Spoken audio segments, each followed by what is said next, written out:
আচ্ছা, তোমাদেরও কি আমার মতন সন্ধেবেলা হলেই একটু ভালো কিছু খেতে ইচ্ছা করে? তাহলে আজকের ভিডিওটা হলো তোমাদের জন্য। নিয়ে চলে এসেছি চুঁচুড়ার লঞ্চ ঘাটের ঠিক সামনেই এমন একটা দোকানের সন্ধান। দোকান বলা ভুল হবে, এটা একটা কার্ট, যেখানে গেলেই তোমরা পেয়ে যাবে ঠিক এই রকমই একটা চিজি কুল্লার পিৎজা, যেখানে পেয়ে যাবে তোমরা 5 টাকায় চিকেন পপকর্ন, আর থাকবে সুন্দর একটা নামি দামি ব্র্যান্ডকে হারানো পিৎজা। তো সেই জায়গাটারই সন্ধান আজকে আমি তোমাদের দেব। এখানে কিন্তু গেলে তোমরা পেয়ে যাবে এই রকম সুন্দর সুন্দর ধরনের ফাস্ট ফুড। হ্যাঁ, লিমিটেড ওদের আইটেম, বাট খাবার দাবারের টেস্ট কিন্তু অসাধারণ।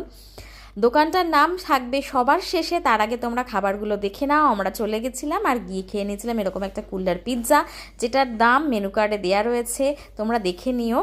আর থাকবে এরকম দুর্ধর্ষ স্বাদের একটা পিৎজা, আর রয়েছে 5 টাকার পপকর্ন। তো দোকানটার নাম হলো পিৎজা খাবো।